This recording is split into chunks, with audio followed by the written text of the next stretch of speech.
Quando fui levada para um interrogatório, na sala desse senhor, vi um prato de arenque sobre a mesa. Ele perguntou se eu estava com fome. Respondi que não.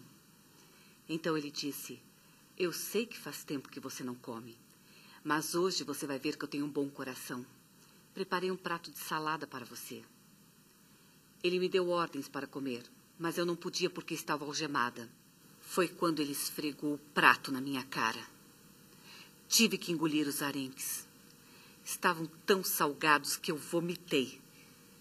Ele me obrigou a comer de novo o meu vômito e o resto dos arenques.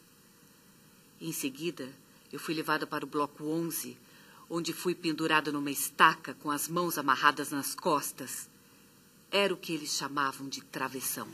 Testemunha, então a senhora foi submetida ao travessão? Fui. Então está provado que era possível sobreviver. Esse senhor em algum momento lhe bateu? Sim, senhor juiz. Ele me bateu com chicotes nas mãos. Não seriam os detentos que batiam? Em que parte do corpo ele batia? Nas pernas, nas nádegas, na nuca, mas principalmente nos órgãos genitais. Acusado, o senhor reconhece ter torturado essa testemunha? A esta pergunta respondo decididamente não. Eu tenho cicatrizes pelo meu corpo inteiro, mas não causadas por mim. Acusado, o senhor empregou o instrumento aqui descrito? Em alguns casos tive que usá-lo. O castigo era executado pelos detentos auxiliares, sob minha vigilância.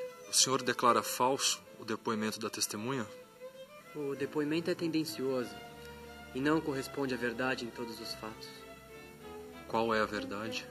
Quando o preso confessava, o castigo era suspenso. E se o preso não confessava? Apanhava até sangrar. Testemunha, aqui foi dito que ninguém poderia sobreviver a este castigo. Parece que a afirmativa é exagerada. Quando me tiraram do travessão, ele me disse: agora você está preparado para uma feliz viagem ao céu? Fui levado para uma cela. Lá fiquei horas e horas aguardando a minha execução. Então, me levaram para a sala de banhos. Tiraram as minhas roupas, junto com os outros presos, e eu sabia que isso era condenação à morte.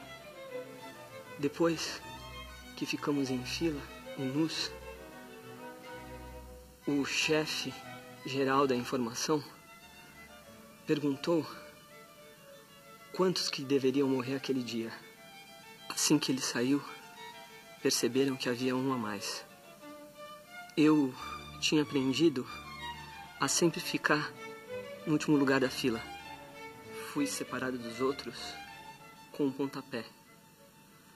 Também acontecia que um ou outro tivesse o destino de sobreviver.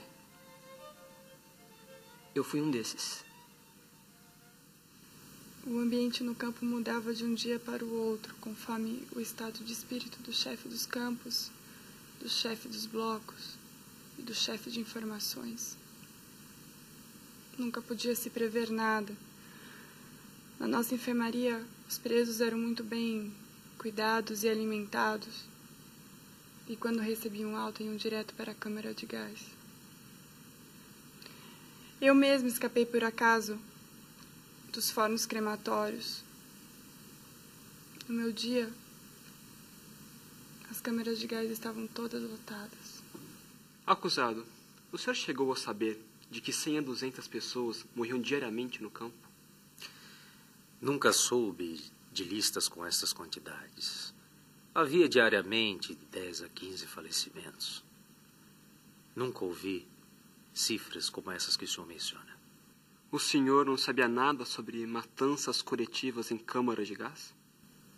Nunca soube disso.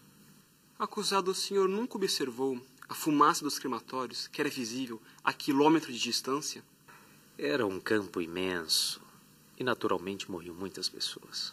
E o senhor nunca observou o aspecto físico dos presos?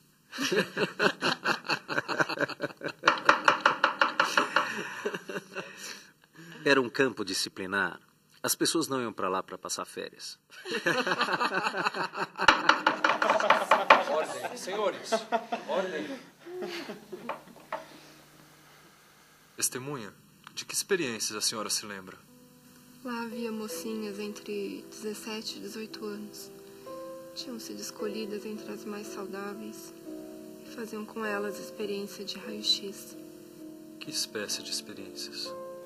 As moças eram levadas para frente do aparelho de raio-x, colocavam uma placa no ventre e a outra nas nádegas. Os raios eram direcionados para os ovários para queimá-los. Testemunha, a senhora ouviu falar de Lili Toffler? Lili Toffler era uma prisioneira muito bonita. Foi detida por ter escrito uma carta a um preso. Quando tentavam passar a carta, ela foi descoberta. Lili Toffler foi imediatamente interrogada. Queriam que ela dissesse o nome do preso. Ela foi conduzida ao bloco 11, onde a encostaram, nua, contra a parede, como se fosse ser fuzilada. Diversas vezes deram ordem de fogo, mas era tudo simulado. Depois de algum tempo, Lili Toffler chegou a suplicar de joelhos que fosse executada. Jovem Pan Online. Online.